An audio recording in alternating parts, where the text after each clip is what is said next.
So, hello everybody. Good afternoon. I hope आप सब मजे में होंगे. उम्मीद है आप सब अच्छे भी होंगे. And prelims is like it's next door. It's like only 1 month is left. Therefore, we are on top of it. We are conducting this webinar. Ask Me Anything का ये session बहुत important session है. Okay. So everybody knows that why we are here, right? At who is coming and who is going to discuss and interact with you. लेकिन सबसे पहले हम ये समझ लेते हैं कि इस गेम का रूल क्या है, right? Because you guys use to see me every weekend. आप लोग बोर हो गए होगे मुझे देख के, मुझे पता है. लेकिन नियम ये है कि if you have to ask a question, please raise your hand and then I will request you to unmute your mic and then you can ask your question. Okay? So I hope things are clear and then I will move forward. So before I should call upon our ranker, our topper, our chief guest, I will tell something about herself. She is a person who has actually cleared UPSC exam in her second attempt. She is a person who has fought from all the odds. ये वो हैं जिन्होंने पूरे के पूरे जितनी भी परेशानियां थी, तकलीफें थी, दिक्कतें थी, उनको साइड में रख के और एक तरीके से फोकस किया है. With her dedication, with her consistency, with her motivation, she has fought all the odds. Okay, and now she's where she is an IS officer. She is sitting as an SDM in Bihar, Munger district mein. Who is she? So I would like to welcome Miss Khushbu Gupta, All India rank 80, 2019. Khushbu ma'am, welcome and thank you so much for giving your time. We really appreciate it. Thank you. Thank you so much for the warm welcome. Great. First of all, civils daily और पूरी team की तरफ से, aspirants की तरफ से ढेर सारी शुभकामनाएं इस सक्सेस के लिए आपको. Thank you so much. और गाइस, जैसा कि मैंने आपको बताया कि Khushboo ma'am, she is posted in Munger district of Bihar. She is posted as an SDM, sub divisional magistrate. और मैं आपको बता दूं कि बिहार बहुत आसान स्टेट नहीं है किसी को काम करने के लिए. और मुंगेर जिला, बिहार के भाषा में जिला कहते हैं, मुंगेर जिला अपने आप में ही कम्युनली बहुत सेंसिटिव है. और भाई वहां पे जो बाहुबलियों की जो तादाद है वो काफी ज्यादा है. और वहीं पे खुशबू मैम पोस्टेड हैं. और ये एक काबिले तारीफ है और प्रशंसा की बात है कि being a women officer, she has full command and authority, and with due respect, she is doing her duty. So once again, ma'am, thank you so much for giving us your time, and we will have a quick Q&A session today. Thank you so much for such kind words. Sure, please start. Let's ask the aspirants. I'm sure they must be having, critical time right now. So let's just jump over to the questions. Right. So guys, I will just ask one or two questions with Khushbu ma'am. Meanwhile, if you think that you have your own question, if you think that your story is very much similar to what Khushbu ma'am's stories, or maybe you wanted to ask some questions related to prelims, current affairs, or mock test, or revision strategy, anything, please अपना हाथ raise करिएगा, and then I will request you guys to unmute and then answer. Okay. So one of the key question which I wanted to ask Khushbu ma'am is like, since we discussed, right, that first attempt you cleared prelims but couldn't make for interview. But how did you in the second attempt, आप मतलब वो strategy क्या थी कि एक बार आपने decide किया कि यार मैं नहीं हो पाया मेरा मेंस, उसके बाद second attempt में you cracked. I mean, what was that step? What did you do different? So, first of all, I think so. I hope everybody is comfortable with both English and Hindi, right? Yeah, they are. Yeah. So, I think with UPSC preparation, one thing we all know कि इस पूरी process में होता क्या है कि आप no matter at which step you fail, you have to start from right box one. So when I failed, I would say, or I couldn't clear the mains, definitely it was a setback. But when you when you see the results, when you don't see your name, it's definitely very hard to go through that moment. But I feel that when you're already, fixated on your goal, then the only option that you have is sit back and realize what mistakes did you do. I always say one thing कि अगर आपका UPSC clear नहीं हुआ है अभी तक, तो कहीं ना कहीं वो जो इंडिया को जो ऑफिसर्स चाहिए, जिस मेंटालिटी के चाहिए, नॉलेज वाइज या मेंटल स्टेबिलिटी वाइज, या जो भी कैरेक्टर्स चाहिए, वो अभी आप में नहीं आए हैं, शायद इसीलिए आपका नहीं हुआ है. That is how I thought कि I don't want to go unprepared on the field. आप मैंने उस तरह से सोचा कि मैं नहीं चाहती कि मैं एक बुरी ऑफिसर बन के आऊं, तो अभी मेरे में कुछ कमियां हैं which I need to get out. मुझे उन पे वर्क करने की जरूरत है so that I can be a better servant to the public. तो in my next attempt I ensured कि एक तो मेरा मेहनत डबल होगा, बिकॉज सर्टेनली जितना मैंने मेहनत किया वो सफिशिएंट नहीं था, तो somewhere that needed to be double. And next point is कि जब आप मेहनत डबल कर रहे हो, आप थोड़ा स्ट्रैटेजिक भी होगे. कि मान लो मैंने प्रीलिम्स पहले क्लियर किया था, तो आई इंश्योर कि मेरी प्रीलिम्स की स्ट्रैटेजी वर्क की थी, बट मेरा मेंस नहीं किया, तो इसका मतलब मेरी मेंस की strategy had certain flaws, I can't repeat it now. तो मैंने मेंस का जैसे सर्टेन नोट्स बनाए. वन थिंग आई नोटिस्ड कि मेरे क्वेश्चन जैसे GS1 में अगर सेम क्वेश्चन आता है कि फॉर एग्जाम्पल सिटीज में बहुत पॉपुलेशन है, क्या आप करोगे, very general question I am asking. GS1 में आप इसको जिस हिसाब से लिखोगे और GS3 में आप इसको जिस हिसाब से लिखोगे, दोनों में जमीन आसमान का डिफरेंस होगा.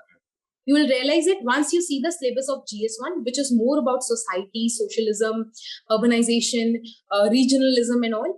When GS3, it comes to more of economy, agriculture, jobs and everything, banking sector. तो मेरे answers different होंगे, but मेरी first attempt में दोनों answers same थे. It means मेरी knowledge में भी कमी थी, मेरी UPSC की understanding में भी कमी थी. So I picked up the syllabus.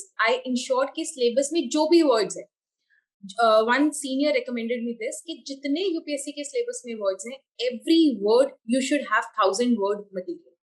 1,000 word material starts from the definition of that word, starts from the previous past examples of that word, current examples of that word, उस challenges क्या है उस word से related, future goals क्या है इतने में आपके 1,000-1,500 words हो जाते हैं.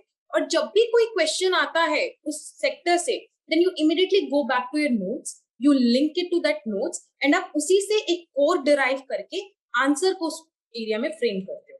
This is how I proceeded. Definitely मैंने ये भी सोचा था कि I worked on every little thing like essay. I remember अभी तो फिर भी because essays are started coming little tougher, तो लोगों ने प्रिपेयर करना स्टार्ट किया है. When I give it back in 2018, तब essay used to be like ठीक है GS पढ़ लिया तो essay हो जाएगा, but I was the one जो नेचुरली राइटर नहीं हूं मैं. There are people who write so beautifully, whenever they speak the words. So, I'm not one of those people. Everybody realizes their own, strengths and weaknesses. This was one of my weakness कि मैं prepare बहुत अच्छा कर सकती हूँ, but मैं naturally उसको उतने words में नहीं अच्छे से put कर पाऊंगी. So, out of those 3.5 months, 20 days completely were dedicated to essay. And I think at that time, I remember people got very less marks in essay, but I got decently high marks. That was one of the reasons for me into getting this service. So I think आप जो वो मेहनत करते हो ना, छोटे छोटे loop holes plug करते जाते हो, वो बहुत वर्कआउट करता है एंड ऑफ द जब आप मार्कशीट देखते हो. अभी आपको लगता है कि कोई बात नहीं, हिस्ट्री छोड़ देते हैं, I don't think 5-10 marks will make the difference. कोई बात नहीं, ऑप्शनल का ये वाला सब्जेक्ट छोड़ देते हैं, 5-10 marks won't make the difference. वो 5-10 करके इतना एडअप हो जाता है ना कि you are out of the list. But जब आप 5-10 मार्क्स ब्रिज करते जाते हो ना, you are this side of the list. So I think that is what make the difference. No, one thing out of this conversation, one thing which I gained here is the one which you talked about कि हर syllabus का वो जो एक word है, उसमें से 1,000 word बना. That's very motivation. ये एक अलग strategy है, and I'm sure ये सारे लोग सुन रहे होंगे. So let us take questions from one by one. I will ask first from Oppo Reno 5G. आप लोग अपना ना नाम रख लो, ये Zoom का, okay? मोबाइल फोन से आपका नाम. Oppo's Reno 5G, please unmute yourself and ask your question. Hello, ma'am. Good afternoon. Good afternoon. Can I see your face? I'll be able to more connect to you, Okay, ma'am. Hi. Ma'am ये मैं बोल रहा था, मैं अभी Jalandhar NIT college से हूँ. Engineering कर रहा हूँ इलेक्ट्रिकल ब्रांच से। तो मैं बोल रहा था कि इंजीनियरिंग का सिलेबस को लेते हुए और यूपीएससी का सिलेबस का तैयारी करते हुए इसको कैसे बैलेंस किया जा सके। देखो, in which year you are? I am sorry, I didn't get it. कौन से साल में हो? मैं अभी सेकंड ईयर में हूँ। मैं सेकंड ईयर में हूँ. ओके. सी, मेरा 5 year कोर्स था कॉलेज में. I am also an engineer, computer engineer. तो मैंने 4th year के एंड में अपना पढ़ना स्टार्ट किया. But in 4 years what I did was, दो मेरा यूपीएससी करना was not certain, बट मुझे इतना था कि मैं कॉर्पोरेट जॉब में नहीं जाऊंगी. I'll do something in my after 4th year, like या तो मैं पीएचडी का प्रिपरेशन स्टार्ट कर दूं, something I'll do. तो मैंने क्या किया था, अपने कोर्सेज को इस तरह से मैनेज किया था कि most of my courses ended in 4 years. तो बेयर मिनिमम मेरे लास्ट ईयर के लिए बचे थे. One of the good which I feel के मेरे को बहुत हेल्प किया, बिकॉज उस टाइम पे, और मैंने कॉलेज के टाइम पे ही अपनी कोचिंग कंप्लीट कर ली. सी, बहुत लोगों के साथ क्या होता है, देखो जब क्लियर कर जाता है ना तो हमें लगता है कि नहीं, they must have been lucky, उनका ये होगा, उनका बहुत रीजंस मिल जाते हैं. But I remember the day when I start. I just held my head. I was like, this is not possible. पता ही नहीं है क्या करना है. कोई बोल रहा है पॉलिटी कर लो, कोई बोल रहा है हिस्ट्री कर लो, कोई बोल रहा है प्रीलिम्स कर लो, कोई बोल रहा है मेंस कर लो. करना क्या है? कोई मुझे बस ये बता दो कि तुम इस वक्त ये बुक कर लो, मैं पढ़ लूंगी. बट वो कोई नहीं था बताने वाला. Are you getting my point? मतलब when we say UPSC is like a vast ocean, बोलते सब है, बट वो एक सीरियस एस्पिरेंट रियलाइज करता है कि यार मुझे बीच समंदर छोड़ दिया गया है, कोई डायरेक्शन नहीं है, कोई सेंस नहीं, कुछ नहीं मालूम है. तो उस टाइम पे मैंने कोचिंग ज्वाइन इसलिए किया क्योंकि एक डायरेक्शन मिल जाता है, आपके साथ वाले एक्सपीरियंस आपको मिलते हैं, आपको एक एक मोटिवेशन मिलता है कि we all are in the same journey, सब एक ही जैसे हैं. ऐसा नहीं है कि कोई बहुत दिमाग वाला है, बिकॉज उनको भी आप ही के साथ क्रैक करना है, तो सब एक ही जैसे हैं, कोई बात नहीं, सब क्लियर कर लेंगे. तो एक आप उस माइंडसेट में चले जाते हो कि it's fine, it's okay to feel that. और कोचिंग में जो कुछ टीचर्स होते हैं, कुछ बहुत आपकी लाइफ में वर्क भी करते हैं, जैसे जिनको पता लगता है. जैसे आई वॉज वेरी लकी कि कुछ टीचर्स मेरे लिए बहुत सिंसियर थे. दे न्यू के अच्छा ये बहुत हार्ड वर्किंग है, तो they used to tell me personally also कि खुशबू आप अभी अभी ये कर रहे हो, आप ना. सो आई वाज सेइंग कि होता क्या है कि जैसे मान लो आप जब भी टॉपर्स को सुनते हो, आई एम श्योर आप लोगों ने 100 टॉपर्स को सुन लिया होगा. आपको कुछ टॉपर्स को देख के लगता होगा कि यार ये मेरी स्टोरी बता रहा है, और कुछ को देख के लगता है कि यार मैं ये नहीं कर सकता या कर सकती. मेरे साथ भी होता था. मैं बता रही हूँ, जैसे कुछ टॉपर्स को देख के, I am not naming anybody right now, कुछ को देख के मुझे लगता था कि इनकी जर्नी जैसे रही है वेरी मोटिवेशनल, बट मेरी सेम नहीं हो सकती, बिकॉज इनका पास्ट अलग था, इनके सब्जेक्ट्स अलग थे. मान लो वो आर्ट एंड ह्यूमैनिटी सब्जेक्ट से थे, तो they are very and all, I can't copy them, right? But then they were toppers जो मेंस के आंसर्स में अपनी डायग्राम्स के थ्रू, अपने पॉइंट्स के थ्रू चीजें बहुत ज्यादा बता देते थे. I thought O this I can copy, ये मैं कर सकती हूँ, है ना? तो आप कुछ टॉपर से रिलेट करना शुरू कर देते हो. तो that is how I had 2-3 seniors जो मुझे बहुत अच्छा गाइड करते थे. तो जैसे मान लो मुझे अब पॉलिटी पढ़ना है, एक तो मैं यही बोलूंगी कि आप लोग ना कंफ्यूज होके नहीं, एक एक सब्जेक्ट करके उठाओ, which I am telling you right now. जैसे मैंने पॉलिटी उठाया because polity is easier to understand for a person like me, जिसको सब सब्जेक्ट्स एक जैसे लग रहे थे. तो पॉलिटी उठा के आई टॉक टू दो सीनियर्स कि अच्छा आपने क्या क्या किया था पॉलिटी में, प्रीलिम्स में क्या किया था, मेंस में क्या किया था. मैंने ऑनलाइन कुछ वीडियोस देख लिए, तो इससे मैंने एक लिस्ट बना ली कि मैं पॉलिटी में ये करूंगी. उसके बाद I did not change my list. I did not here anybody else. जो कई बार हम जा भी रहे होते, दे आर लाइक अच्छा तुमने ये बुक की है, नहीं नहीं ये बेटर है. When I've already spent 2 days of mine talking to the seniors, researching, मैंने एक लिस्ट पे आ गई हूँ, I wouldn't change it now. I would rather study it 10 times. तो मैं उस सब्जेक्ट को पढ़ती थी. जैसे I would give it 10 days, 15 days, depending on the subject. जैसे economy took me 15 days for the first time, polity took me 10 days. Subject इतना time लेते. उसके बाद I used to do some previous year and realize कि जो मैं पढ़ रही हूँ, क्या उससे मैं कुछ प्रीवियस ईयर कर पा रही हूँ, बिकॉज दैट वुड इंश्योर कि मैं जिस डायरेक्शन में पढ़ रही हूँ वो डायरेक्शन सही है. तो आप जब अभी इंजीनियरिंग कर रहे हो, सो कंक्लूडिंग टू योर पॉइंट कि पहले तो आप अपना इंजीनियरिंग का सिलेबस कंप्लीट कर लो, because doing your graduation is very important irrespective of UPSC. UPSC is not the ultimate, UPSC is part of your life, it is not your entire life, but graduation will decide a lot many things in the future. तो आप पहले अच्छे से graduation कर लो, 2-3 साल अच्छे से अपने सब्जेक्ट को दो, you can carry daily newspaper and everything. उसके बाद आप सब्जेक्ट वाइज उठाओ यूपीएससी को। अगर आप कॉलेज क्लियर करने से पहले 2-3 सब्जेक्ट्स भी अच्छे कर लेते हो ना, I would consider it a ट्रेमेंडस target कि वाओ आपने 2-3 सब्जेक्ट्स कर लिए। आई स्टिल सी पीपल जो 1-2 साल से यूपीएससी प्रिपरेशन कर रहे हैं, एंड अगर मैं उनको पूछूं कि अच्छा आपने कौन सा सब्जेक्ट अच्छे से कर लिया, दे आर लाइक नहीं लक्ष्मीकांत के 2 चैप्टर्स पढ़ लिए हैं, मॉडर्न हिस्ट्री का 5 पढ़ लिया है। This is not how things work. आप रेगुलर एक सब्जेक्ट पूरा कर लो, उससे आपको भी कॉन्फिडेंस आएगा and you will see how it works. आप ना फिर लूप में आ जाते हो कि जो पॉलिटी कर ली, next target is history, next target is geography, next, and by the time you won't even realise कि कब आपने एक बेसिक सिलेबस कवर भी कर लिया। यस मैम, तो एक मैम एक क्वेश्चन और पूछना था हमें कि आफ्टर ग्रेजुएशन के बाद हमारा तो ग्रेजुएशन जो हो जाएगा इलेक्ट्रिकल इंजीनियरिंग डिपार्टमेंट हो जाएगा, तो उसके बाद कौन सा सब्जेक्ट हमें ऑप्शन के रूप में लेना चाहिए? देखो ऑप्शन इस चीज पे डिपेंड करता है कि सबसे पहले सिंस आपने इस सब्जेक्ट में ग्रेजुएशन किया है, अगर आपको लगता है कि आपका स्ट्रॉन्ग पॉइंट है एक सब्जेक्ट, तो you should definitely go with it. I tell you one thing, जैसे मैंने कंप्यूटर साइंस में किया था, मैं I was never a humanities student, मतलब मैंने अपनी लाइफ में कभी पॉलिटी, सोशियोलॉजी, ज्योग्राफी में इंटरेस्ट नहीं दिखाया था। तो मुझे पता था कि यूपीएससी में जितने सब्जेक्ट्स आ रहे हैं ना, ये थोड़े से मेरे वीक पॉइंट्स पे हैं, मतलब मेरे को इतना इंटरेस्ट भी नहीं है इन सब्जेक्ट्स में। तो I chose the optional mathematics. उससे क्या हुआ, थोड़ा टफ ऑप्शनल था but it was my interest. तो जब भी मुझे एक चेंज चाहिए होता था पढ़ते वक्त कि बहुत हो गया, I don't want to cram, I don't want to just read the facts, तो I would start solving mathematics. पढ़ना तो है, उसमें तो कोई ऑप्शन ही नहीं है। सी बट आप किस टाइम, जैसे मान लो अभी लोग प्रीलिम्स प्रिपेयर करते हैं, they like we are tired, तो हम सीसेट उठा लो यार, सीसेट 1 घंटा कर दो तो तुम्हारा माइंड भी फ्रेश हो जाता है, रैंडम एप्टीट्यूड के क्वेश्चंस होते हैं, सीसेट उठा लो।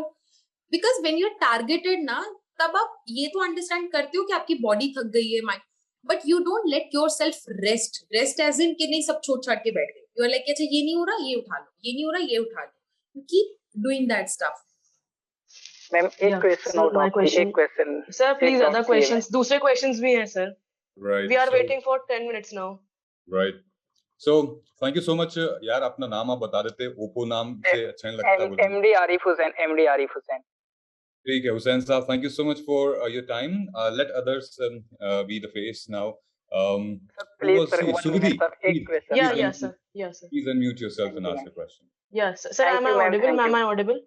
Yeah, hi Yes, you're Suvidi. audible. या मैम नमस्कार। मैम आपकी करंट अफेयर्स की क्या स्ट्रैटेजी रही थी, क्योंकि मैं जीएस तो काफी अच्छे से कवर हो रहा है अभी मेरा, हालांकि सीसैट अभी नहीं हो पा रहा है मेरा, बट क्या आपकी करंट अफेयर्स की क्या स्ट्रैटेजी रही? क्योंकि न्यूज़पेपर्स तो मैम हम सभी रीड करते हैं, इसके अलावा क्या हम टारगेटेड कर सकते हैं? क्योंकि करंट अफेयर्स मैम एक उलझन सी पड़ जाती है उसमें, क्योंकि आपको डेली न्यूज़पेपर्स पढ़ना होता है, साथ साथ आपको क्वेश्चंस भी सॉल्व करने होते हैं। उसके बाद कुछ लोग ऐसा कहते हैं भाई मैगजीन ले लो, तो किसकी मैगजीन ले लें? तो क्या मैम करंट अफेयर्स की शॉर्ट स्ट्रैटेजी हम अपना सकते हैं? ये पूछना चाह रही हूँ ma'am. Okay, very good question. Because और मैं थोड़ा सा अपनी स्ट्रैटेजी से थोड़ा चेंज करके इसलिए बताऊंगी क्योंकि आजकल प्रीलिम्स चेंज हो गया। मैं हमेशा बोलती मैम हूँ अपनी स्ट्रैटेजी भी बताइएगा। हाँ, I will tell my strategy. I am saying कि मैं थोड़ा सा अपनी स्ट्रैटेजी में ऐड भी जी करूंगी बिल्कुल। बिकॉज प्रीलिम्स चेंज हो गया है। मेरे टाइम पे I was a lucky, prelims relatively easy होता था।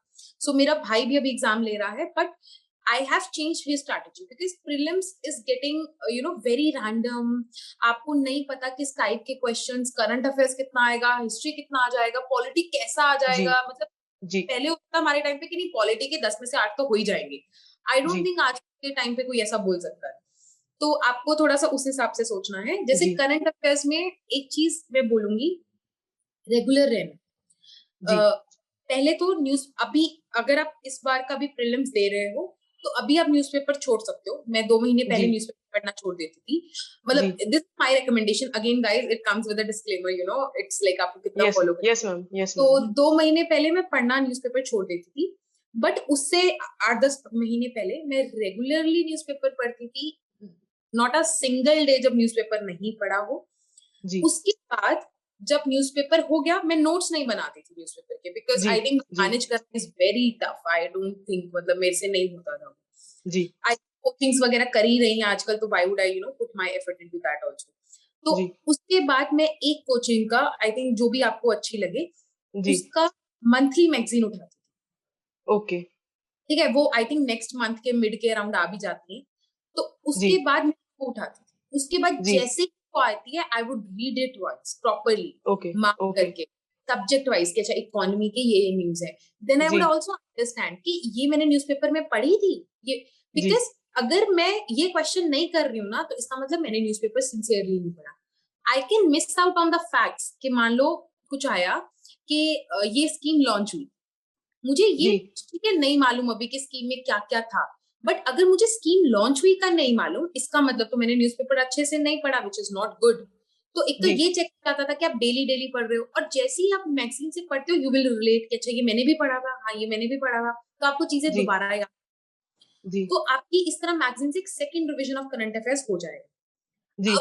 अब अब उस एक महीने में जब तक नेक्स्ट मैगजीन नहीं आ जाता, जी आप वो कम से कम 3 बार पढ़ रहे हो। जी कैसे पढ़ोगे? उसको टाइम सेव करके, मान लो आप ट्रैवल कर रहे हो, ठीक है, ट्रैवल जी तो कभी कोचिंग जाते वक्त भी करते हैं, जी जैसे मान लो कोचिंग की क्लास स्टार्ट होती थी ना, हम लोग हमेशा ही हर क्लास में कहीं भी आप लगा लो 10-15 मिनट पहले पहुंच जाते हैं, या ऐसा जी कुछ होता है बीच के वो 15-15 मिनट ना बहुत जगह दिन में मिलते हैं आपको, जी तो मैं उसमें वो मैगजीन उठा लेती थी, बिकॉज एक तो जी इजी बहुत एक मैगजीन लेके घूमना अपना, और जी वो इतना बढ़िया से रिवाइज हो जाती है ना तुम्हारी, मतलब जी एकदम तुम्हें ऐसा लगता है कि अरे मुझे सब कुछ याद हो गया इसका।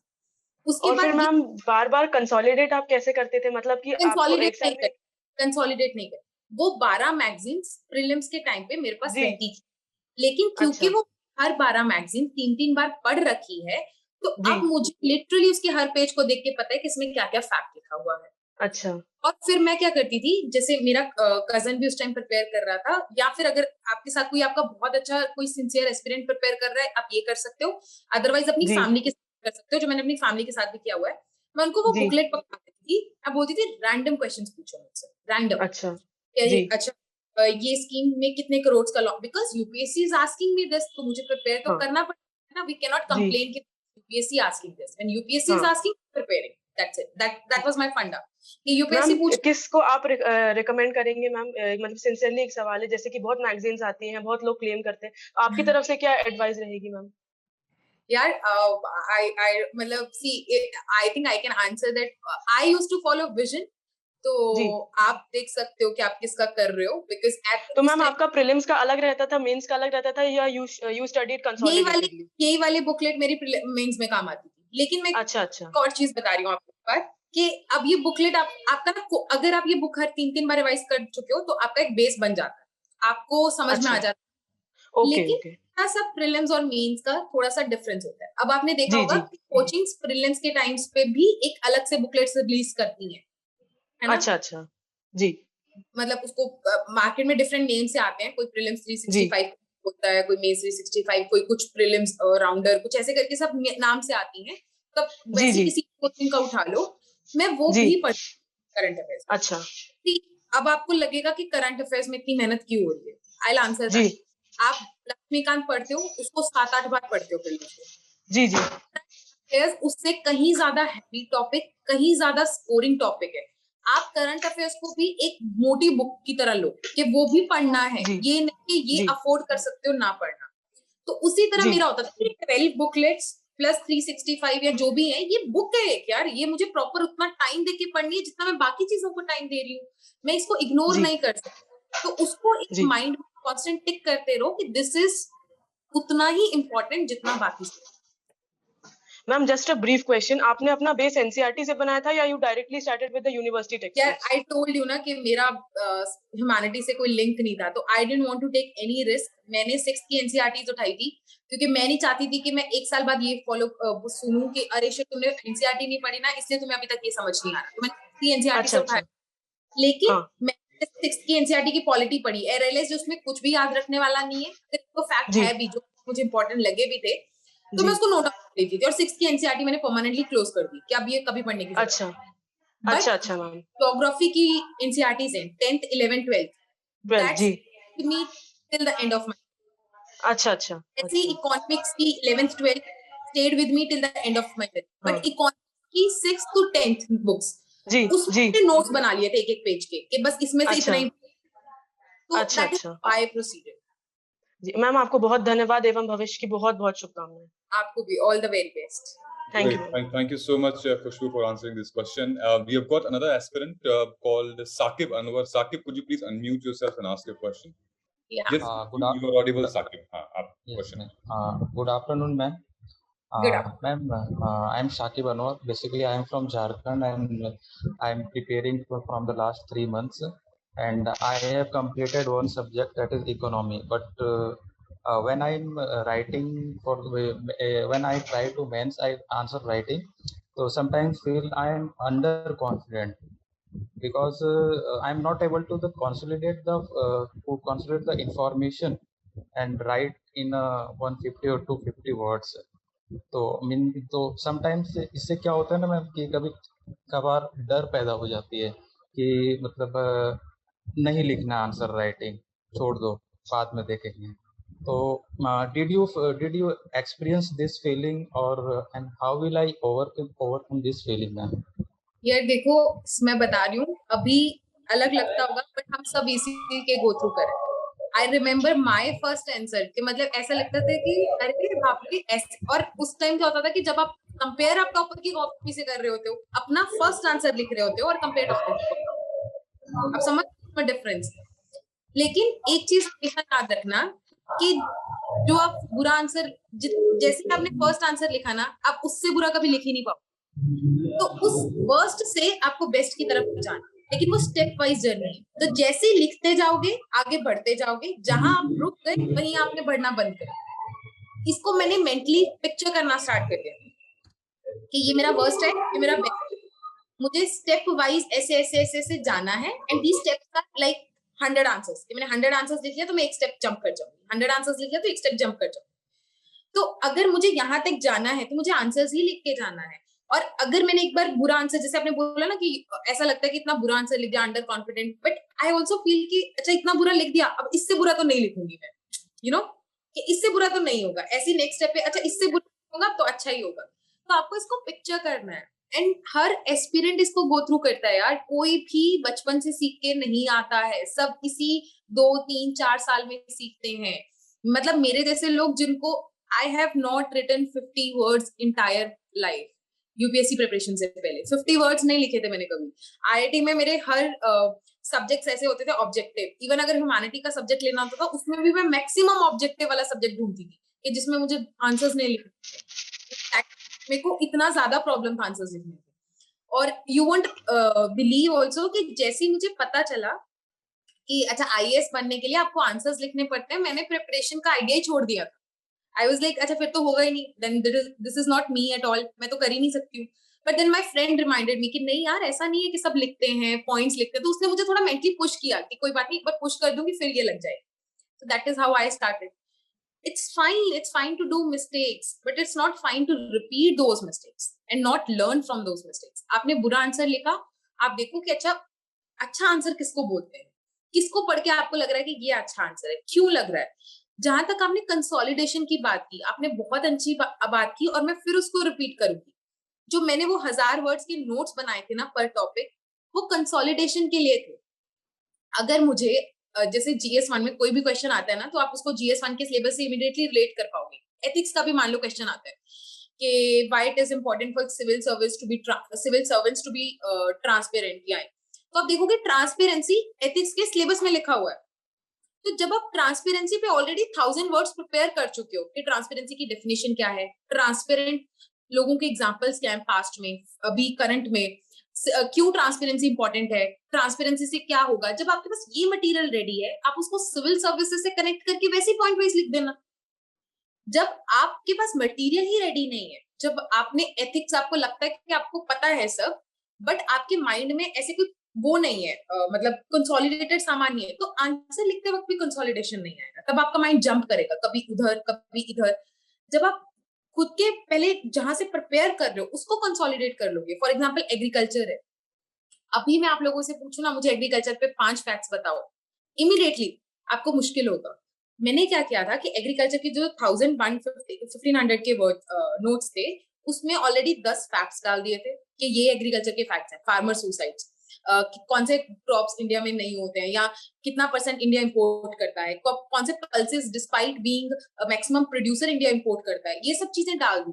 मान लो हेल्थ के ऊपर है, पर डॉक्टर टू पॉपुलेशन रेशियो डाल दिया, बेड्स टू पॉपुलेशन रेशियो डाल दिया, रूरल टू अर्बन रेशियो डाल दिया, ये सब फैक्ट्स लिख दिए। अब मैं उसको मान लो जब भी GS3 प्रिपेयर कर रही हूँ, मैं उसको कम से कम 10-15 बार रिवाइज करती हूँ, हम अपने नोट्स को पढ़ते ही हैं बार बार, है ना। तो जब क्वेश्चन आएगा कोई भी हेल्थ से related, I would immediately pick 2 relevant facts from those 10 facts and put it in my answer. सबको लगेगा कि अरे वाह, इसने कितने फैक्ट्स लिखे हुए हैं, बट द फैक्ट इज कि मेरे को ऑलरेडी वो पता है कहाँ से उठा के लिखने हैं। मुझे बार बार ये नहीं देखना कि अच्छा कौन सी बुक में हेल्थ का कौन सा फैक्ट लिखा हुआ था, कौन से करंट अफेयर्स की कौन सी न्यूज से मैं फैक्ट उठाऊं, बिकॉज हेल्थ की इतनी करंट अफेयर्स की न्यूज है। आप कौन सा फैक्ट उस आंसर में डालोगे, अगर ये आप सोचने बैठ गए तो फिर या तो स्पीड नहीं आएगा या कंटेंट नहीं आएगा, एक चीज नहीं होगा। तो आपको पहले अपना प्रिपरेशन कंसोलिडेट करना। Right. Well, thank you so Okay, much. ma'am. Right. for- Thank you, ma'am. for answering it. Next one, we have Samriddhi. Samriddhi, could you please unmute yourself and ask your question? Yes, sir. Good afternoon, ma'am. I hope I'm audible and visible. Yes, you are audible and visible. You're audible. Yeah. Actually, ma'am, I am pursuing political science honors. I'm in the second year. It will just end in a month or so. So my basic concern was that when I see the previous year papers, there is an importance of facts, right? In prelims specifically, बहुत सारे facts पूछते हैं. So any particular, trick which you have कि facts को कैसे revise किया जा सकता है? Because at one point of time, it becomes very overwhelming कि इतने सारे facts हैं, मतलब कैसे we can prepare for that. So one will be yeah, good, very good question again. I think बहुत मतलब स्पेशली जिनको जिनका स्टडीज वैसा रहा है, जिनको याद करके एग्जाम्स नहीं देने पड़ते, मान लो इंजीनियर्स हैं, हम लोग को बहुत ज्यादा क्रैमिंग वाले एग्जाम्स नहीं आते हैं, मतलब सॉल्व करने वाला ज्यादा होता है, तो हमारे लिए टफ होता है कि आप पेपर में कैसे फैक्ट्स लिखो। और मैंने ना फर्स्ट अटेम्प्ट में यही गलती की थी, आई वाज लाइक मैं फैक्ट्स वाली नहीं हूँ, तो मैं नहीं याद करती, तो मेरे मार्क्स भी नहीं आए। So now I had 2 options, या तो एग्जाम मत दो या फैक्ट्स कर लो, ठीक है। तो एग्जाम मत दो तो ऑप्शन मैंने ही मिटा दिया था, तो आई हैड ओनली 1 ऑप्शन कि फैक्ट्स तो रटने हैं। द ओनली क्वेश्चन वाज कैसे, है ना, जो आपने पूछा अगेन। तो फर्स्ट मैक्सिमम रिविजन्स, मैक्सिमम, जैसे मैंने आपको बोला कि अगर आप हेल्थ का प्रिपेयर कर रहे हो और हेल्थ के फैक्ट्स हैं, आपके पास अगर ऑलरेडी प्रिपेयर्ड फैक्ट्स हैं, तो आप इमीडिएटली वहां से उठाओगे। अगर आपने नहीं लिखे तो आप देखो आपने क्यों नहीं लिखा, वो आप बार बार आप उस नोट्स को फिर पढ़ो, फिर जब तक आप 7-8 बार पढ़ोगे ना, आपको भी आपकी मेंटल एबिलिटी के बारे में अभी नहीं पता, कि वो सबकॉन्शियस माइंड में ही उस चीज को याद कर लेगा कि अच्छा हाँ ये फैक्ट है, ये फैक्ट। ऐसी प्रीलिम्स में जब मैंने बोला आपको कि मंथली को बार बार रिवाइज करो, वो बार बार रिविजन का मतलब यही है कि आपको सबकॉन्शियसली ही वो फैक्ट याद हो जाता है। जैसे मुझे याद है हमारे टाइम पे प्रीलिम्स में क्वेश्चन आया था कि 1500 करोड़ है 15,000 करोड़ का स्कीम है, कुछ तो ऐसा क्वेश्चन था। तो आई न्यू, मुझे वो पेज का आई स्टिल रिमेम्बर कि वो उस मंथली के बॉक्स में वो न्यूज थी, एंड मुझे वो ध्यान में आ गया कि उसमें ना ऐसे बड़ा करके 15,000 करोड़ लिखा हुआ था, क्योंकि इतनी बार वो पेज को गो थ्रू कर लिया था तो उसका मेंटल पिक्चर छप गया था। आप समझ रहे हो कि हो जाएगा, ये ऐसा नहीं है कि मेरे साथ डे 1 पे हो गया था। With practice and with patience आप अपने आप पे ट्रस्ट रखो कि कोई बात नहीं, अगर नहीं हो रहा है तो मेरी अभी प्रिपरेशन में कमी है, I keep prepare. One day you will have that much of confidence कि आपको वो चीजें याद हो जाएंगी। एंड सेकंड, थोड़ा सा अपनी मतलब आई थिंक मैं थोड़ा सा ऑफ द टॉपिक जाके कुछ बताऊंगी, जो आई थिंक कल मैंने सिद्धार्थ के साथ भी डिस्कस किया था, कि ना कुछ चीजें होती हैं जो हम बियॉन्ड स्टडीज भी करनी चाहिए, जिससे हमारी स्टडीज में हेल्प मिलता है। जैसे थोड़ा एक्सरसाइज, कि आप ना, मैंने बहुत बार देखा कि स्टूडेंट्स उठते ही ना बुक उठा लेते हैं। आई एम लाइक यार नहीं जाएगा तुम्हारा दिमाग में, तुम अभी 2 घंटा बैठोगे ना, तुम 1 घंटा तो ऐसे सोते ही रहोगे। तुम या तो 1 घंटा एक्स्ट्रा सो जाओ, वो ज्यादा हेल्प करेगा, या फिर प्लीज उठ के नहा धो के 1 घंटा भाग के आओ, एक्सरसाइज करो थोड़ा सा। उससे क्या होगा ना, तुम अपने आप को पुश कर पाओगे, तुम्हारी बॉडी को ना हमेशा मूवमेंट में रहने की आदत पड़ेगी। बॉडी को मूवमेंट मतलब तुम्हारा मेंटल एबिलिटी, दिमाग को भी ना हमेशा वर्क करने की आदत पड़ेगी, तो वो चीज जल्दी ग्रास्प करेगा। मैंने ये अपनी सेकंड अटेम्प्ट में किया था। थैंकफुली मेरी फैमिली थोड़ा, क्योंकि मेडिकल बैकग्राउंड से है, तो उन्होंने मुझे इस चीज, I was not that person, यार इंजीनियर्स नहीं होते हैं बाय डिफॉल्ट, है ना, healthy, they were suppose to be unhealthy, right, कि सुबह उठ के ऐसी क्लास चले गए 5 मिनट पहले उठ के, we are suppose to be like that, हमें वैसे ही वैसे किया जाता है। बट मेरी फैमिली ने ये चेंजेस लाया कि अगर तुझे, सबके पास 24 घंटा है, अगर तुझे एक्चुअली में 24 आवर्स का ज्यादा फायदा उठाना है, तुम्हारा कॉम्पिटिटर भी पढ़ रहा है, अगर तू चाहती है कि तू भी 16 घंटे पढ़ रही है, वो भी 16 घंटे पढ़ रहा है, लेकिन तुझे उस 16 घंटे को एक्चुअली 16 आवर्स बनाना है, वो शायद 16 आवर्स का 12 आवर्स 13 आवर्स बनाना है, तो उसके लिए यू वांट कि तू एकदम अपने प्राइम एफिशिएंट माइंड में रहे, और ये ना हर रोज नहीं आती है एफिशिएंसी, जिस प्रीलिम्स और मेंस में 3.5 महीने का गैप होता है, तो अब उसमें ना अपने आप को पुश करते हो, यार आखिरी बार, बस कोई बात नहीं, डेली कोई बात नहीं, no matter what, you have to give your everything. तो उस टाइम पे आपको होता है कि आधा घंटा एक्सरसाइज करके आओ, कॉन्स्टेंटली अपने आप को फ्रेश रखो, दिन में चाहे 2-3 बार नहाना पड़ जाए, but you can not afford to sleep on your sleep study table. Ma'am, just one last question. I हाँ. got your point. Thank you. Actually, if we go by topper suggestions now, there are 3 options to मैंने just निकाला है. A, people say study only monthly. B, don't study monthly, study the yearly compilation. C, they say study monthly also and yearly also. So उसमें what would be your take? मतलब what is more beneficial? हाँ, और मैं आपको बता देती हूँ, ये तीनों ऑप्शंस में से टॉपर निकले होंगे। ऐसे टॉपर्स में मिल जाएंगे जिन्होंने मंथली किया है, ऐसे टॉपर्स में मिल जाएंगे जिन्होंने सिर्फ ईयरली किया है, एसओडी भी मिल जाएंगे जिन्होंने दोनों किया है। आप अपना देखो, आपको क्या कंफर्टेबल हो रहा है। जैसे मुझे ये पता था कि अगर मुझे ईयरली बुकलेट मिलेगी, मेरे सब ऊपर से जाएगा, मुझे नहीं समझ में आएगा, तो मुझे डेली न्यूज़पेपर पढ़ना है, मुझे मंथली भी पढ़नी है, ताकि मैं हर महीने उसको फिर रिवाइज कर सकूं। जैसे इतना पढ़ लिया, रोज रोज का इतना इतना पढ़ते गए, हर मंथ का इतना इतना फिर दिमाग में जाता गया, रिवाइज होता गया, फिर 1 साल का जब इतना आएगा तो वो मेरे लिए टू मच नहीं होगा, क्योंकि उसमें से 50-60% तो मेरे को ऑलरेडी याद ही है। तो वो मेरा अपना अंडरस्टैंडिंग ऑफ माय माइंड था कि मैं उन लोगों में से नहीं हूँ जो आखिरी में इतना सारा सिलेबस एक साथ कर लेंगे, बिकॉज प्रीलिम्स जब आ रहा होता है ना, बहुत आसान होता है बोलना कि ये पढ़ लो, बट एक एस्पिरेंट ही जानता है कि उसकी कमियां क्या है, उसको और क्या पढ़ना है, तो वो ये नहीं पढ़ सकता इसका, है ना। जैसे आई एम श्योर मैं अभी जो सब बोल रही हूँ, आप लोगों में से बहुत लोग सोच रहे होंगे, यार शिट, मैंने तो अभी ये भी नहीं किया है, तो मैं ये तो कर ही नहीं सकता। हर एस्पिरेंट को अपनी कमियां पता होती है, तो आप हर एक को जब सुनने लग जाओगे ना, फिर आप अपनी कमियां नहीं की वो 1 साल में जितने भी रिलीज हो जाते हैं प्रीलिम्स, बिकॉज प्रीलिम्स ऐसा है कि आपको डिफरेंट पेपर सेट से कंफर्टेबल होना बहुत जरूरी हो गया है कि अच्छा किसी पेपर में the first year of my graduation, and what I find difficult is that, ma'am, whenever I start making notes, my notes itself become bulky. It looks like a book, and how can I reduce it, ma'am? After analyzing previous year question papers with syllabus, I can somewhat reduce it to some extent, but it still looks very bulky. How can I reduce my notes, precise notes? About which subject notes are you talking about? I'm talking about history, ma'am, because history is my favorite subject. I've decided to choose history as my optional. You are talking about history optional? Yes, ma'am. I can't say anything on history optional as of now, because मुझे नहीं idea कि वो optional कैसे prepare करते हैं।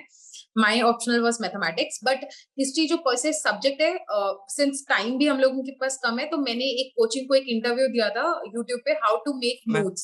Ma'am, sorry, ma'am, could you please speak in English, because I am from Tamil Nadu.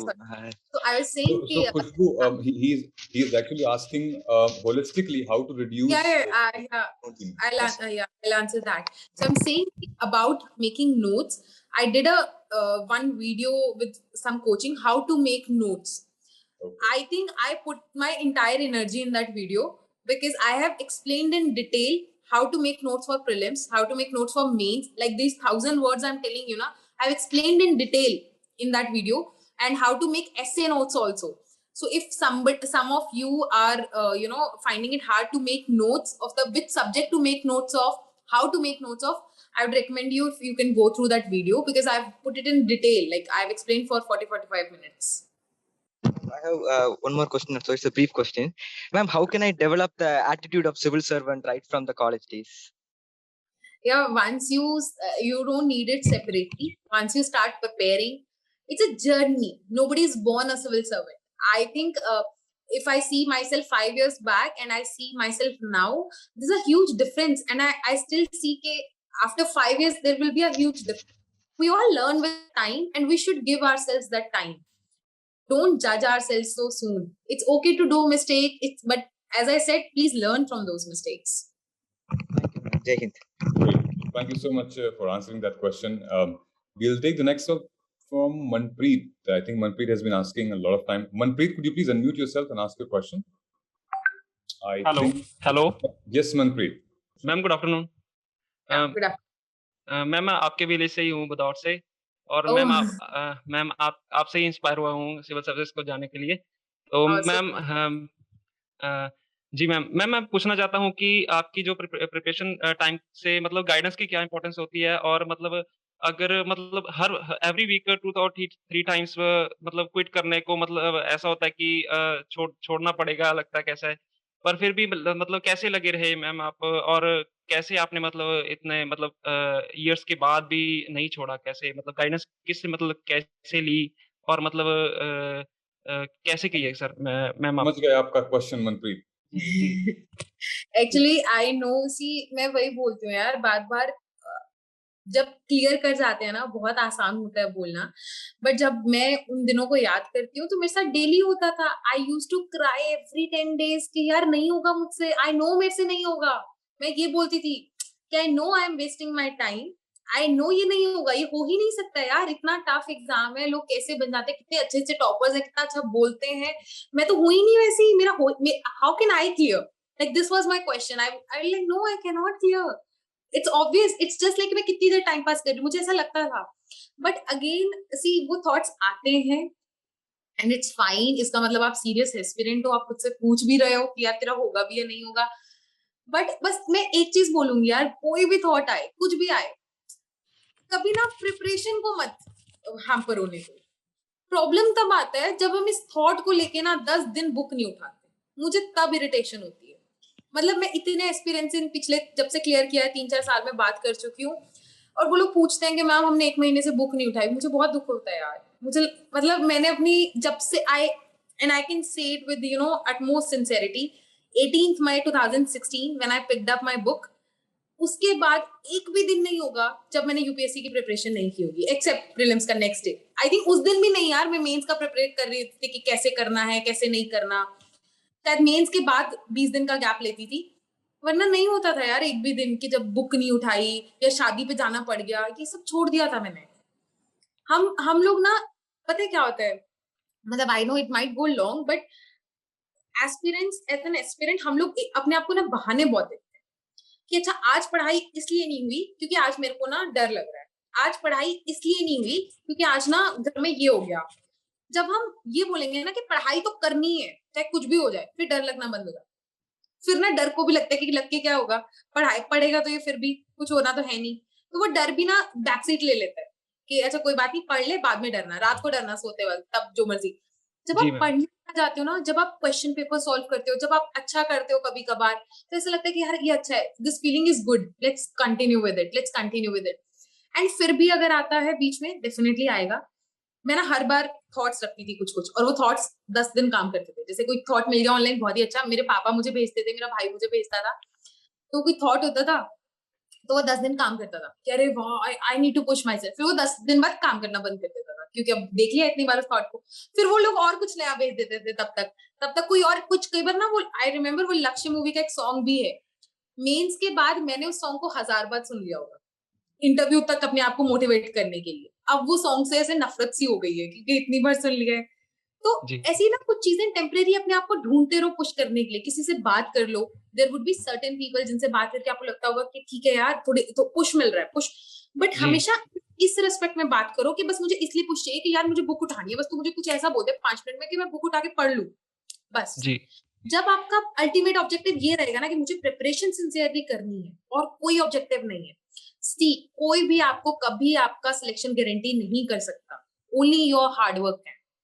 तो जी। उसके साथ झूठ मत बोलना, कभी उसको कभी कॉम्प्रोमाइज मत करना। जी मैम, मैंने ना बीटेक कर रखी है अभी मतलब पास आउट हूँ। तो इसके लिए मैं घर पे ही अकेले तैयारी कर रहा हूँ, और मुझे मतलब लोनली सा महसूस हो रहा है कि मतलब कोई कॉम्पिटिटर नहीं है और कोई मतलब बताने वाला भी नहीं है। तो इसलिए मैम मुझे लगता है कि मुझे मतलब दिल्ली वगैरह जाना चाहिए या नहीं, मतलब घर पे ही कोचिंग यार करनी देखो, चाहिए? वो आई थिंक तुम लोग का पर्सनल वो होता है। मैं इस मामले में थोड़ी लकी थी। मैंने जैसे बोला कि मेरे कजन मेरे साथ प्रिपेयर कर रहा था, हम लोगों ने सेम डे प्रिपरेशन स्टार्ट की, सेम लिस्ट में हम दोनों का नाम आया। वो आईपीएस बना, मैं आईएएस बनी।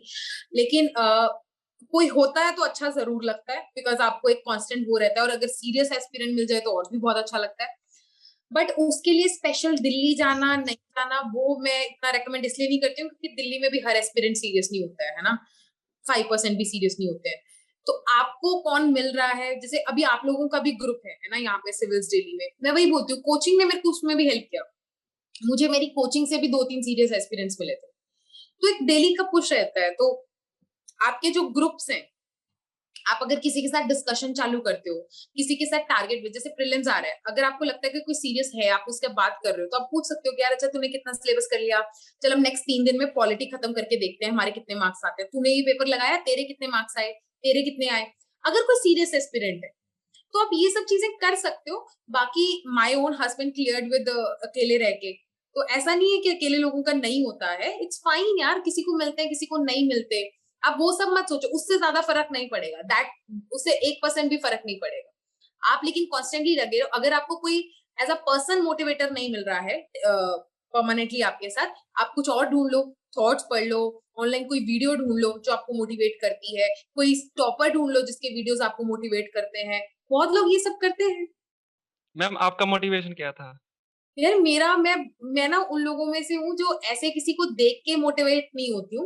मुझे तो एक काम बड़ा वैसा लगता है कि आप डेली लोगों के साथ बात कर, मतलब जॉब में आके तो और भी फील होता है कि जिस हिसाब से आप poorest of the poor when we say it ना, और जब आप उनकी हेल्प करते हो एंड जब आप उनका रिएक्शन देखते हो, वही चीज मोटिवेट करती है। और वो उस टाइम पे वो थॉट मोटिवेट करता था कि अच्छा मैं एक कर लूंगी।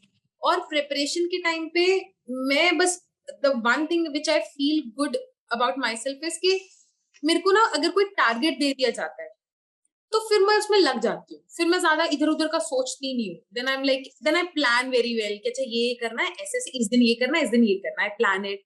और आई एम लाइक कि अब ये करना तो है ही, लाइक नो अदर ऑप्शन, तो कर ही लो। अब जितना जल्दी कर लो उतना जल्दी अच्छा है। तो उस थॉट प्रोसेस में मैं चली जाती हूँ। आई थिंक वो थोड़ा सा हेल्प किया मुझे। जी ma'am, thank you ma'am. Great, great. Thank you so much, Khushbu, for answering that question. We have got another aspirant called Sashi. Sashi, could you please unmute yourself and ask the question? Yes, sir. Can you hear me, ma'am? Yes, you're audible. Yeah. Sir, ma'am, I have a doubt on the revision. Suppose if you study a topic, they say that you have to do the first day, after third day, after fifth day, and after certain repetitive procedure, it will be in your plan. They say like that, but it is not possible with the UPSC syllabus. So how do you revise a topic? Suppose you complete a history 2 months back, how do you ensure that the topic stays in your mind with all the corrections, mind maps and all the corrections? यार देखो, अगर तुमने कोई topic prepare कर लिया ना, सबसे पहले तो जब प्रिपेयर करते हो उसके बाद उसका टेस्ट जरूर करो। प्रीलिम्स का प्रिपेयर रिस्पेक्टिव कर रहे हो तो प्रीलिम्स के पेपर सॉल्व करो उस सब्जेक्ट। जैसे मैं क्या करती थी, अगर प्रीलिम्स की प्रिपरेशन में मैंने पॉलिटी पढ़ी है तो मैं सिर्फ पॉलिटी के 4 पेपर जरूर सॉल्व करती थी पढ़ने के बाद। उससे क्या होता है, एक तो तुम पढ़ोगे सिंसियरली क्योंकि तुम्हें पता है कि आगे पेपर देना बैठ के, और अगर उसमें से 250 में से तुम्हारे 60 नंबर रहेंगे तो तुम्हें डिमोटिवेट करेगा। तो यू वांट कि you get 110 120 out of that, है ना, वो मोटिवेशन रहता है। और जब तुम paper once you solve the paper ना, वो चीज दोबारा रिवाइज होती है तुम्हारे माइंड में ऑटोमेटिकली, तो तुम्हारे रिविजन्स बढ़ते हैं। एंड नेक्स्ट थिंग, सी, एक बार प्रिपरेशन कर लिया ना उस सब्जेक्ट का, यू विल फील कि तुम भूल चुके हो। बट अगर पहली बार वो सब्जेक्ट करने में 10 दिन लगे हैं, आई एम वेरी श्योर दूसरी बार वो सब्जेक्ट करने में 6 दिन लगेंगे, और तीसरी बार करने में 5 दिन लगेंगे, फिर 4 दिन, फिर शायद 2 दिन में भी रिवाइज कर दोगे। तो it's fine to forget some things, it's fine. UPSC doesn't expect कि तुम्हें सब कुछ याद है, इसीलिए 250 वाले पेपर का कट ऑफ 250 नहीं होता है, उसका कट ऑफ 110 100 ये सब होता है, वो इसीलिए होता है। And one more last question, ma'am. हाँ, How do you what do you suggest for working professionals who work for full time? We only get 4 to 5 hours for working professionals, ma'am. working perfect. Yeah. See, one thing I would recommend you, because I started my preparation alongside college, so I would recommend you to save your energy. It's fine to be working, like use your time when you're traveling. as I said, you can carry your monthly, which are easily carryable, right? So you can carry that. And then at your work also, there are some things which you can avoid, like for example, hanging out too much with the friends. For example, if you hang out 1 hour with your friend, rather than that, if you work and leave early from the office, if it is possible, then do that, prefer that. Avoid parties after the office and everything. You can all, so 4-5 hours, even if you should visualize it in this sense कि if an aspirant is studying 8 to 10 hours, serious aspirant daily 8-10 घंटे बहुत होता है अगर वो अच्छे से पढ़ रहा है. अगर आपके 4-5 घंटे ऑफिस में जा रहे हैं किसी काम में, और अगर आप वापस आके 7-8 घंटे भी बैठ रहे हो अच्छे से, इट कंपनसेट्स, डजंट मैटर.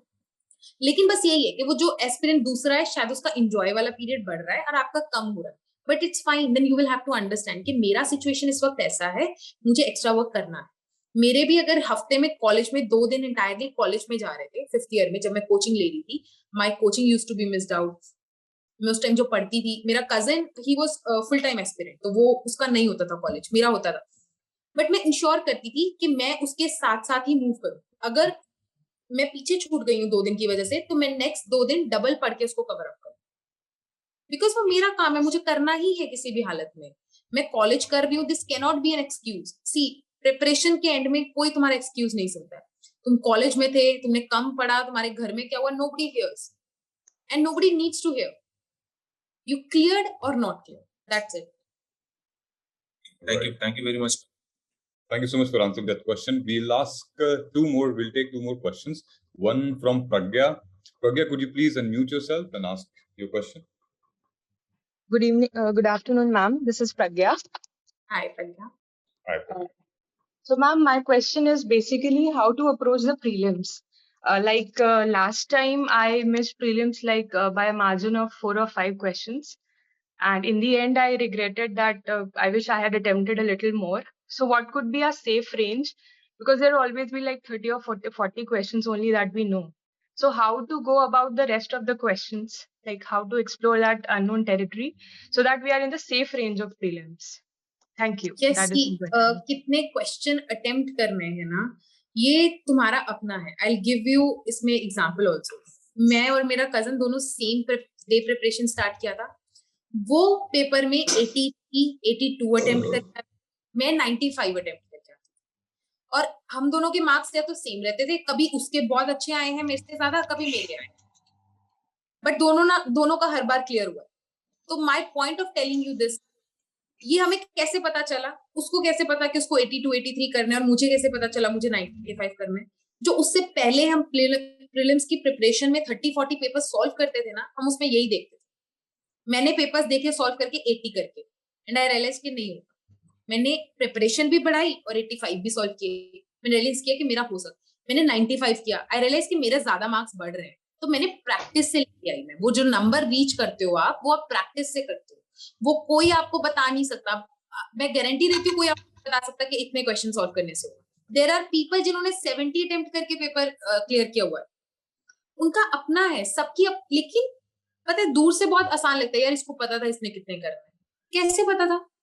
उस इंसान ने पहले 3-4 महीने मेहनत करके वो नंबर निकाला है कि उसको कितने करने हैं.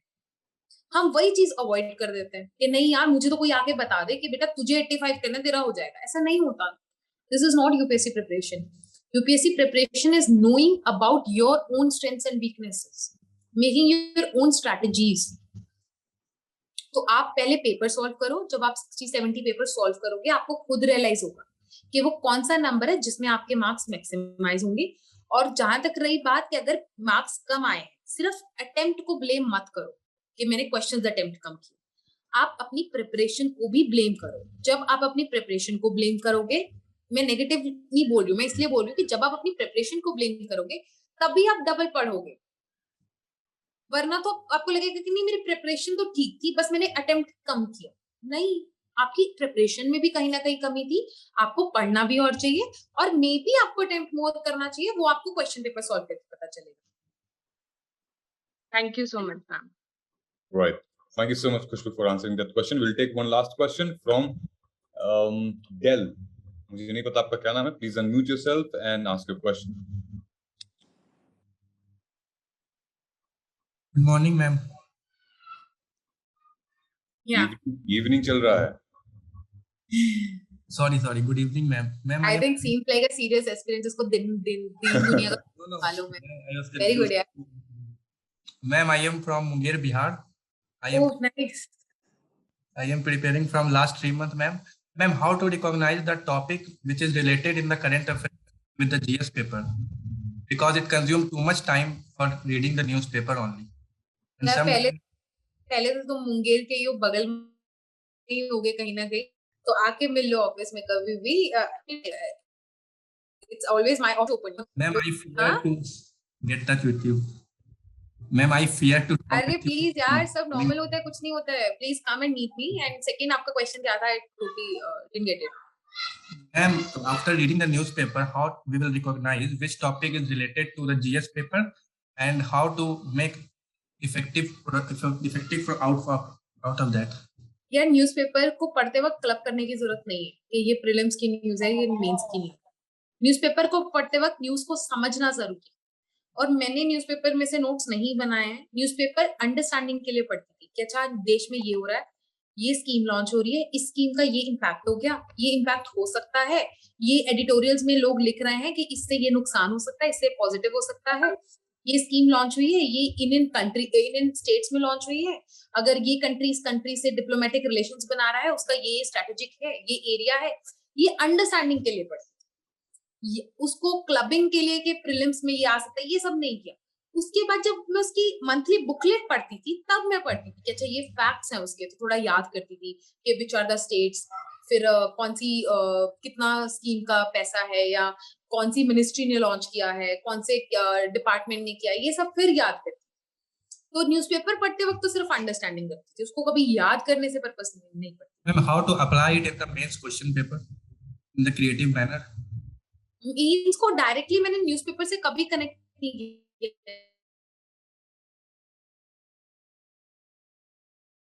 किया यार. मैं वही बता रही हूँ, मैंने जो 65 वगैरह आती है ये हुआ है. तो जब क्वेश्चन पेपर आता था तो मैं उस न्यूज से कनेक्ट करती थी, न्यूज़पेपर से नहीं कनेक्ट होता था, क्योंकि न्यूज़पेपर तो आपने पता नहीं कितने हजारों, तो न्यूज़पेपर से कैसे एक न्यूज़पेपर से कनेक्ट होगा वो. तो न्यूज़पेपर से नहीं कनेक्ट किया, अपने नोट से या जिस बुक को आप फॉलो कर रहे हो उससे कनेक्ट करती थी मेंस के क्वेश्चन. अगर कोई आर्टिकल है जो आपको एग्जांपल की तरह लिखना है, तो वो एग्जांपल अपने नोट्स में डाल देती थी एक पॉइंट करके. फॉर एग्जांपल दिस स्कीम, मतलब मान लो वुमेन स्पेसिफिक कोई बहुत अच्छी स्कीम लॉन्च हुई है, तो वुमेन वाले टॉपिक में जाके एक वर्ड लिख दूंगी कि अगर वुमेन का क्वेश्चन आया, ये स्कीम भी मेंशन कर सकती हूँ. That's it. Right. Ma'am, how to prepare for CSAT? Great. CSAT. Yeah. Hi, Soumya. It's Soumya, right? Yeah. So Soumya.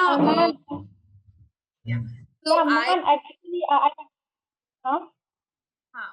So मेरे साथ one thing I was lucky कि engineers generally CSAT नहीं prepare करते हैं. हम लोग पता नहीं, मतलब शायद वही सब पढ़ते रहते हैं, तो नहीं किया मैंने. I didn't prepare.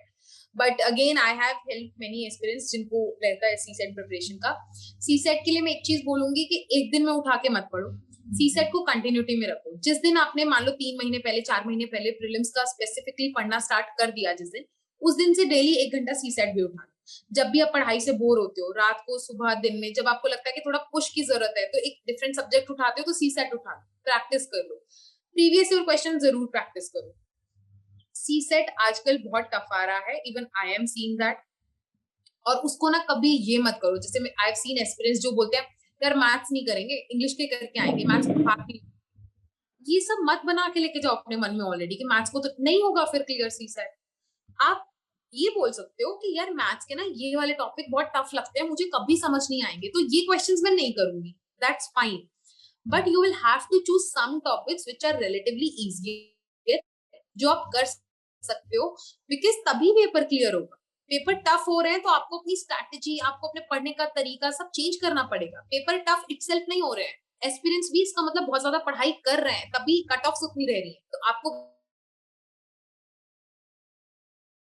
भी अपनी पढ़ाई का Thank level you so much, Kushal, for answering it. We will take one last question from Kushal. Good evening, sir. Good evening, ma'am. Am I audible? You are audible. Yes, please ask your question there. Ma'am, I just want to ask that how to deal with security and disaster management topic because I don't think I have a base in that. हाँ यार disaster management और security Yes, ma'am. in any case कोई भी अगर aspirant का कोई भी specific question होता है तो you can always ask me on the email I have earlier also said it on many public platforms. बस द ओनली रिक्वेस्ट इज कि प्लीज क्वेश्चन स्पेसिफिक रखना जब आप मुझसे पूछते हो कि मैम आपने कैसे यूपीएससी के लिए प्रिपेयर किया, वो मेल में आंसर करना पॉसिबल नहीं होता है. अगर आप मुझसे कुछ भी स्पेसिफिकली पूछोगे कि अच्छा मैम इस सब्जेक्ट के लिए आपने क्या किया था, इसके लिए क्या किया, आई वुड हैप्पीली आंसर दोस, क्योंकि मैं भी पूछती थी अपने सीनियर्स को ये सब चीजें. मेन पर्पस होना चाहिए आपको जो सी अगर नेगेटिव मार्किंग हो रही है इसका मतलब आपको वो क्वेश्चन नहीं आता था, आपने तुक्का मारा होगा उसको. तो तुक्का तभी मारा ना जब उसके बारे में नॉलेज नहीं थी, उस सब्जेक्ट की कम पढ़ाई की होगी, वो सब्जेक्ट अच्छे से रिवाइज नहीं किया होगा. तो जब आप, मैं वही बोलती हूँ, जब आपने मान लो पॉलिटी पढ़ लिया, पॉलिटी के क्वेश्चन पेपर्स जब आप लगाओगे ना 4 मतलब 100 क्वेश्चन सॉल्व करोगे, 400 क्वेश्चन सॉल्व करोगे, आपको रियलाइज होगा कि मेन प्रॉब्लम कहाँ है.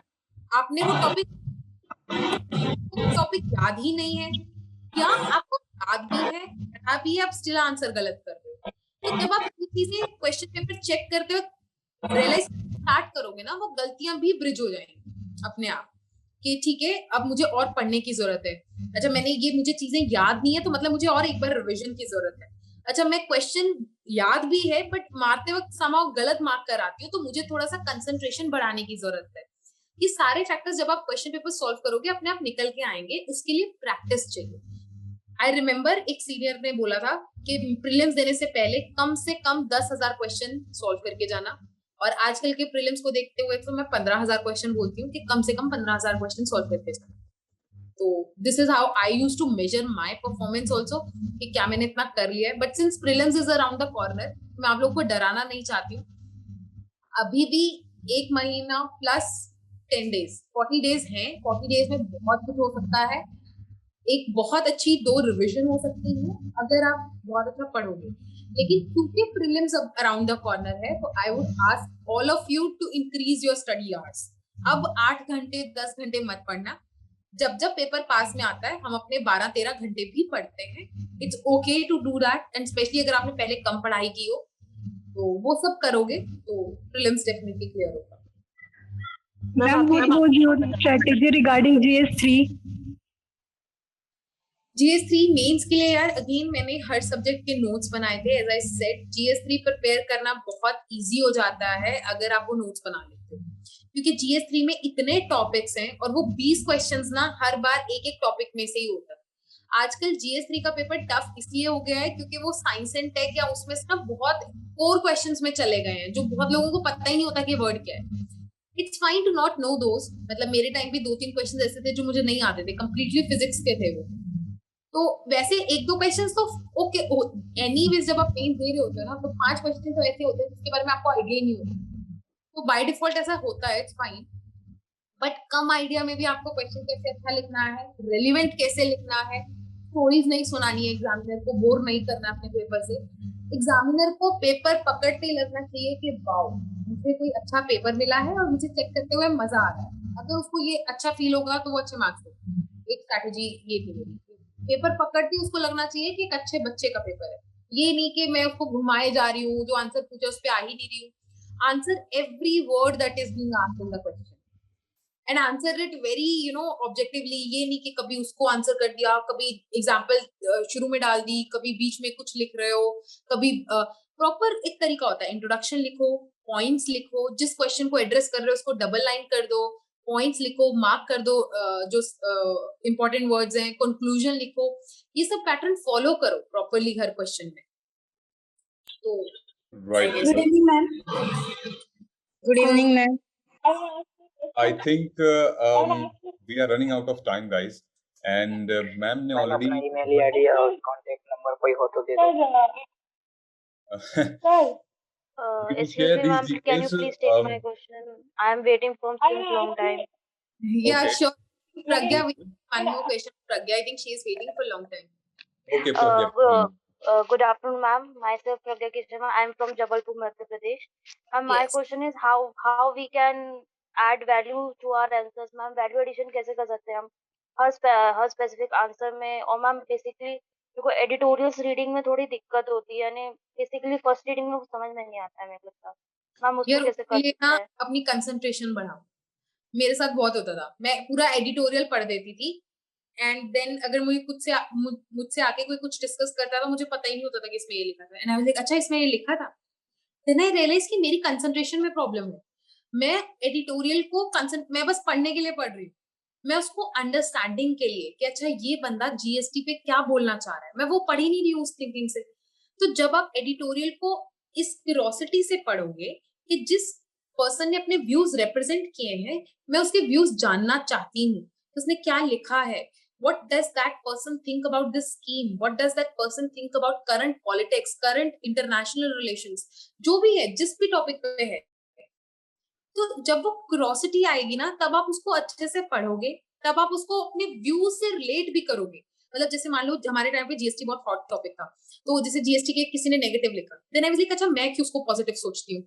अच्छा फिर उस आदमी ने इस बारे में क्या डिस्कस किया है, does my view change after reading his और हर व्यूज। तो ये सब जब आप पेपर को पढ़ते वक्त अपने आप को क्वेश्चन करते हो ना, तब आपको वो अंडरस्टैंडिंग बढ़ती है, आपका स्पेक्ट्रम वाइडन होता है उस टॉपिक को लेके। अच्छा हाँ दिस पर्सन इज राइट, ये एक नेगेटिव है, I should you know understand that कि ये एक कौन है, ये प्रोज हैं जो मुझे मालूम है, बट ये भी इसने बहुत अच्छा पॉइंट बनाया है कि ये बुरा हो सकता है उस चीज से। तो मैं वही बोलती हूँ, न्यूज़पेपर पढ़ते वक्त, कुछ भी पढ़ते वक्त यूपीएससी, आप अपना फुल कंसंट्रेशन रखो। जब आपका आधा माइंड फोन में होगा, आधा घर में कुछ हो रहा उसमें होगा, पढ़ाई में जब कंसंट्रेशन नहीं होगी, तब होता है कि आपको नहीं समझ में। जब आप अपना 100% पेपर को जो जब पढ़ने बैठ गए ना, उसके बाद तो ये सोच लो कोई ऑप्शन ही नहीं है, मतलब कुछ भी हो रहा हो पता नहीं चल रहा वाला होता है ऐसे। तो आई थिंक कंसंट्रेशन का मैं आपको रेकमेंड करूंगी कि प्लीज अपना कंसंट्रेशन बढ़ाइए। Yes ma'am. Great. Ma'am one more question ma'am. Who is this? Ma'am how अच्छा, मैम प्रज्ञा okay, सर। जी। सर मेरे को ये पूछना था कि सर हम लोग मेंस में जैसे हर टॉपर्स बोलते हैं कि आप अपने आंसर में कुछ ना कुछ वैल्यू एडिशन करिए या कुछ अलग करिए, तो सर उसके लिए क्या करना चाहिए कि हमारा आंसर दूसरों से अलग हो? यार मुझे ऐसा लगता है कि प्रायोरिटी ना ये नहीं होनी चाहिए कि मुझे आंसर उससे अलग करना, प्रायोरिटी ये होना चाहिए कि पॉवर्टी पे भी अगर क्वेश्चन पूछा है ना, तो मुझे पॉवर्टी पे एक बहुत अच्छा आंसर दे। जब हम इस चीज को प्रायोरिटी बनाते हैं ना, जब मैं पेपर में बैठ के ये सोचूंगी कि यार पॉवर्टी के बारे में तो सबको पता है, तो सब सेम लिखेंगे, मैं क्या अलग लिखूं। अलग लिखने के चक्कर में हम वो बेसिस होता है ना, जो क्वेश्चन का बेस वो पूछ रहे होते हैं, कोर होते हैं, वो भूल जाते हैं।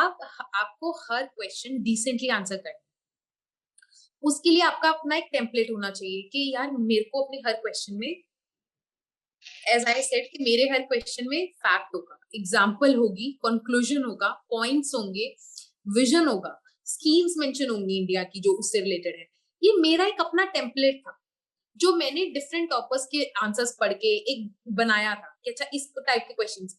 तो वो होती है वैल्यू एडिशन। टॉपर्स जब वैल्यू एडिशन आपको बोल रहे होते हैं, उनका ये मतलब नहीं होता कि अपना आंसर सबसे अलग बनाओ। उनका आंसर होता है कि अगर आप पिछला मेंस नहीं क्लियर कर चुके हो, अगर आप सिर्फ मान लो पॉवर्टी पे सिर्फ रैंडम मतलब जो ऐसी चीजें बता रहे हो कि जो ठीक है, बट अगर आप पॉवर्टी और इन्वायरमेंट को लिंक कर रहे हो, पॉवर्टी और सोसाइटी को लिंक कर रहे हो, पॉवर्टी और इकोनॉमी को लिंक करके चीजें बता रहे हो, वो अंडरस्टैंडिंग रखो, वो वैल्यू एडिशन करो, वो प्रैक्टिस से आएगा।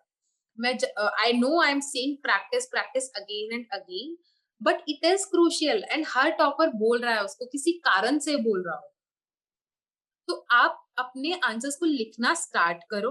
अगर उसमें वो अच्छी बात नहीं आ रही, आप किसी कोचिंग, जैसे अभी तो प्रीलिम्स है, अगर आप प्रीलिम्स नहीं दे रहे हो इस बार, तो अगर आपने मेंस की प्रिपरेशन कर रहे हो अभी, विच इज गुड, अगर वैसा कर रहे हो तो आप किसी कोचिंग को ज्वाइन भी कर लो प्रीलिम्स के लिए, वो मेंस के लिए सॉरी। वो आपके क्वेश्चन चेक करेंगे, उनसे बात करो कि इस क्वेश्चन में क्या कमी थी। अगर वैसे टॉपर की कॉपी जरूर देखो। जैसे मैं क्या करती थी, GS3 मान लो मैंने प्रिपरेशन स्टार्ट करना है मेंस के लिए, ठीक है, अपने नोट्स बन गए, सब बन गए, लेकिन मैं पेपर देने से पहले 2-3 toppers, as I said earlier, जिनसे मैं रिलेट कर पाती हूँ, उनकी कॉपीज देखती थी। अच्छा इन्होंने GS3 के आंसर कैसे लिखे, उससे तुम्हें बहुत आइडिया लगता है कि कैसे इनके दिमाग में ये क्वेश्चन पूछते ये फैक्ट आया होगा। आप ये सोचो कि जब बैंकिंग का पूछा गया, इन्होंने ये फैक्ट क्यों लिखा, मैंने क्यों नहीं लिखा, मुझे क्यों नहीं याद आया, पता तो मुझे भी था ये फैक्ट, बट मैंने लिखा नहीं। इसका मतलब मैं अभी रिलेट नहीं कर पा रही, इसका मतलब मैं उस जोन में नहीं गई हूँ। GS3 का पेपर देने से पहले GS3 का सिलेबस भी पढ़ कि मुझे इन सभी, कोई भी क्वेश्चन इन सभी टॉपिक्स में से कैसे ना कैसे लिंक करके आंसर करना। तो जब आप ये सब वर्क करोगे ना बैठ के, मतलब पीछे पेपर के, वो पेपर पे रिफ्लेक्ट होना स्टार्ट हो जाए, तब आपके आंसर्स देख के लोग कहेंगे कि यार तुझे कैसे ये सूझा, तूने ये कैसे किया। वो पीछे का वर्क कोई नहीं देखता है, सब रिजल्ट मांग रहे होते हैं। जब आप पीछे वर्क करना स्टार्ट कर दोगे ना, रिजल्ट अपने आप आ जाएगा। Yes ma'am, thank you ma'am. Right, well, I think आज काफी ज्यादा क्वेश्चंस हो चुके हैं and we are running out of time. So basically, I agree with the fact that आप सबके पास काफी सारे questions हैं. These are few never-ending questions, guys. But we ensure going forward we will address all your questions, and we promise this is not the first time somebody we have discussed with, right? The next week we will have a new phase, a new topper with your strategy to answer your question. Sir, just one thing. क्या हम history optional पर क्या एक discussion रख सकते हैं जब भी आप समय दें उसके अनुसार? हाँ, definitely, sure, and please lined up, आपको मेंटर्स भी असाइंड हैं। आई वुड सिंसियरली रिक्वेस्ट कि lined up with your mentors, and ऐसे ही हम कॉल्स भी रख सकते हैं। जरूरी नहीं कि कोई टॉपर या रैंकर या फिर खुशबू मैम आए तभी हम ये कॉल रखें। हम एक टीम कॉल भी रख सकते हैं, and we can discuss each other strategy, where we are failing, where we are our strength lies in. ठीक है, सो ये जरूरी नहीं कि अपनी गलतियों से सीखे, ये जरूरी है कि दूसरों की गलतियों से भी सीखना चाहिए हमें। Alright, so well, I must say, when thank you so much, Khushboo ma'am, मजा आ गया। वैसे तो काफी लंबी डिस्कशन है, and I think सबने कहीं कहीं रिलेट किया हुआ है। I want to ask you a question related to mathematics optional, because your name is from mathematics optional background, so this is the opportunity to give me opportunity to ask ma'am about the mathematics optional. I didn't get the question. I'm sorry. You please say it again, Soumya. Okay. Ma'am, actually, I've done BSc Mathematics last year, and I'm planning to take mathematics as my optional.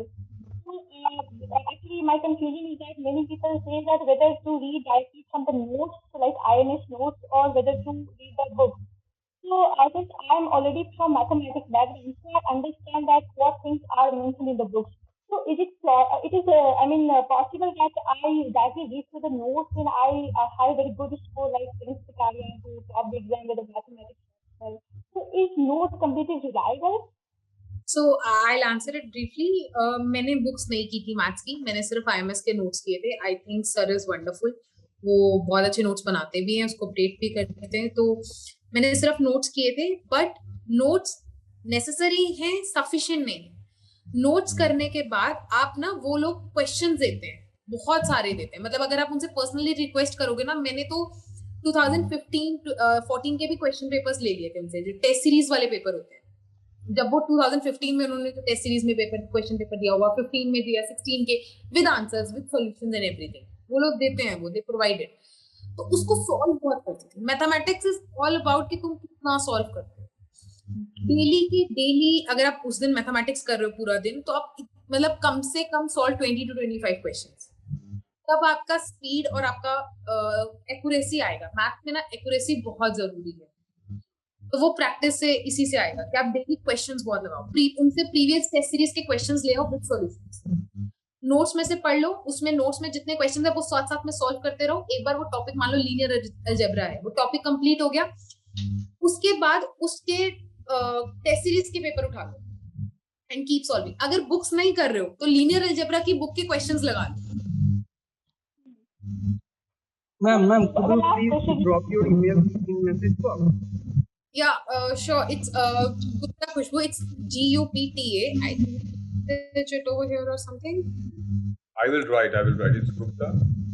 It's Gupta Khushbu. KHUSHBOO. Okay.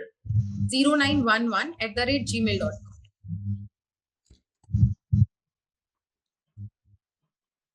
All right, guys. I've just sent हाँ okay I Yeah, I just think send it you to can everybody.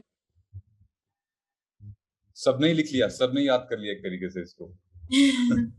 See, it's all about So I think, yeah, I think you are going to get tons of emails now. And actually, खुशबू जी, आपने इस पूरे audience को, जो aspirants हैं, आपने डराया नहीं है जो आपने बोला था. एक्चुअली कंपटीशन और बढ़ा दिया है. So basically, they are actually now very much clear and focused that what they have to do and what they don't have to do. आपने जो है कंपटीशन बढ़ा दिया है, एंड आई थिंक इसी कंपटीशन की वजह से कुछ यूपीएससी के पैटर्न भी बदल रहे हैं धीरे धीरे. Yes. So, no, thank you so much for your knowledge and thank you so much for your time. I really appreciate it. We all wish you success in your job. And from our end, Civils Delhi की तरफ से, once again, man, thank you so much for your time. Thank you so much. From my side, all the very best, guys. और please please please अगर एक बार UPSC में आ ही गए हो तो इसको 2-3 साल अपना मैक्सिमम वो दे दो. अब मत बहाने लगाओ. मतलब I feel really really very bad जब आके एक्सपीरियंस बोलते हैं कि मैडम 1 महीना नहीं पढ़े, 2 महीने. मुझे जेन्युइनली बहुत बुरा लगता है. मुझे ऐसा लगता है कि अगर एक बार सोच लिया, मत करो यार पढ़ाई, कोई फोर्स नहीं कर रहा, बट एक बार जब सोच लिया ना, अब आप टाइम भी दे रहे हो, ये आपकी टाइम की क्रिटिकल इयर्स हैं यार. इसको अगर आपने एक बार सोच लिया पढ़ना है उन इयर्स में, तो फिर पढ़ लो. मतलब सब कुछ दे दो, सब भूल जाओ. आई रिमेम्बर, मतलब मैं सिर्फ अपनी 4 दीवारी में बैठी रहती थी, नॉट इवन गो आउटसाइड.